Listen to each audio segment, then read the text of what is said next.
Comment réaliser des muffins moelleux au chocolat sans gluten, sans passer des heures en cuisine et surtout en prenant soin de ta santé. Aujourd'hui, je te partage une recette simple, rapide et surtout vraiment délicieuse, parfaite si tu fais attention à ta consommation de sucre et que tu veux te faire plaisir sans culpabiliser. Ces muffins chocolat sont naturellement sans gluten, sans farine ni sucre raffiné qui risquent d'enflammer les intestins et ils ont séduit ceux qui les ont goûtés, même les plus sceptiques. D'ailleurs, si tu veux faire le plein d'idées gourmandes et vitalisantes, je t'invite à télécharger mon e-book gratuit, Carnet de recettes. Le lien est en description. Et tu découvriras mon astuce pour remplacer la farine dans les gâteaux. C'est ingénieux et je suis sûre que ça va te donner plein d'idées à reproduire à la maison. Allez, on file en cuisine pour voir comment tu peux faire la même chose chez toi aussi. Je m'attache les cheveux, je mets mon tablier, je me lave les mains et on file en cuisine. Manger mieux pour aller bien, c'est ma méthode pour booster ta vitalité par l'alimentation.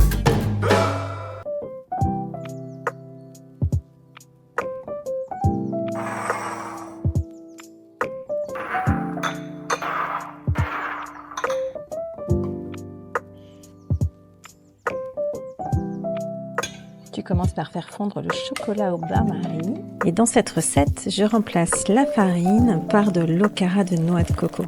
Alors l'okara, c'est la pulpe résiduelle que l'on obtient lorsqu'on mixe la noix de coco râpée avec de l'eau bouillante. À l'origine, l'okara, ça désignait les résidus de soja qui restaient après la réalisation du lait de soja. Et le terme s'est désormais étendu pour tous les laits végétaux faits maison. Alors pour cette recette, donc, on réalise un lait de coco que l'on filtre et on ne va utiliser que la pulpe. Tu réserves le lait de coco pour remplacer ton lait le matin ou alors tu attends ma super recette de pancake Ijeba que je vais bientôt poster. Alors pourquoi est-ce que j'utilise de l'okara au lieu de la noix de coco râpée tout simplement? Le fait d'avoir été humidifié, la pulpe elle va mieux se lier aux autres ingrédients, aux œufs notamment, et ça va donner plus de moelleux au gâteau et ça va mieux se tenir.